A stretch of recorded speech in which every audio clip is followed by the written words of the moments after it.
update ng bayan, maasahan anumang panahon. Magandang oras po sa ating lahat. Narito ng pinakahuling update sa Bagyong Ada at sa magiging lagay ng ating panahon sa mga susunod na araw. Napanatili ng Bagyong Ada ang kanyang lakas habang ito ay kumikilos ng pahilagang kanluran, habang ito ay nasa karagatan silangan ng Eastern Visayas.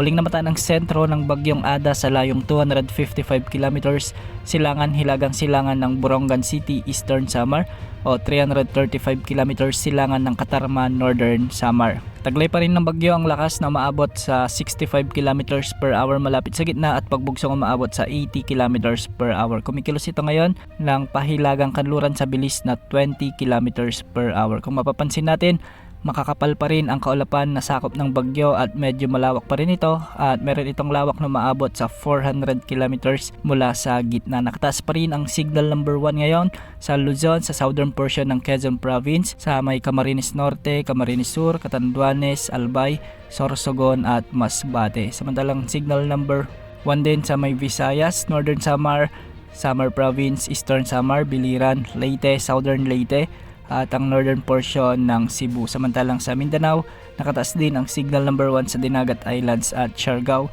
at Bukas Grande Islands. Base sa latest forecast track ng Pag-asa, magpapatuloy ang pagkilos ng bagyong ito ng pahilagang kanluran mula ngayong araw hanggang bukas, bago ito kumilos ng mabagal ng pahilaga-hilagang kanluran hanggang kikilos muli ito ng hilagang silangan sa araw ng linggo. Sa araw ng linggo, inaasahang mabagal na kikilos ito o almost stationary ito sa kanyang kinalalagyan sa silangan o hilagang silangang karagatan ng Catanduanes. Ayon sa Pag-asa, posibleng dumaan o di kaya naman ay lalapit ang sentro ng Bagyong Ada sa may Eastern Samar at Northern Samar bukas, araw ng Sabado, at sa bahagi naman ng Catanduanes sa araw ng Sabado ng gabi o araw ng Linggo ng umaga. Dahil nga sa malakas na high pressure at amihan, posibleng itulak ng mga weather system na ito pabalik sa kalupaan ang Bagyong Ada, kaya magkakaroon ito ng pagkilos ng pakanluran at posibleng maglandfall sa bahagi ng Eastern Visayas at Bicol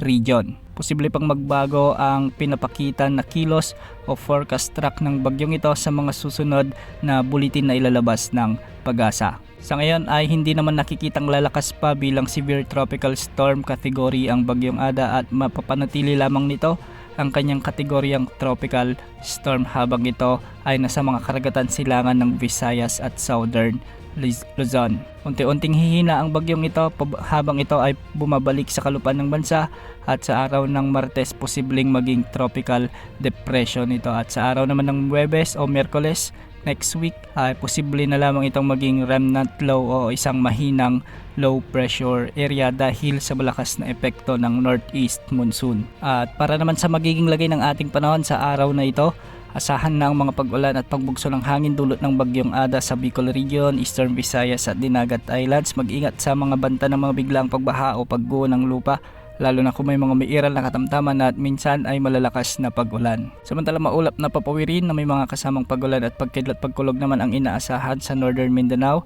nalalabing bahagi ng Visayas, nalalabing bahagi ng Caraga Region, Romblon at Quezon Province. Dulot pa rin ito ng Bagyong Ada. Northeast monsoon o amihan naman ang inaasahang makakaapekto sa Cordillera Administrative Region, Cagayan Valley, Aurora, Metro Manila, Ilocos Region, nalalabing bahagi ng Central Luzon at nalalabing bahagi ng Calabar Zone. Samantalang localized thunderstorms ang inaasahan sa nalalabing bahagi ng ating bansa. Yan muna ang latest sa lagay ng panahon. Ito po ang weather update ng bayan, maasahan anumang panahon.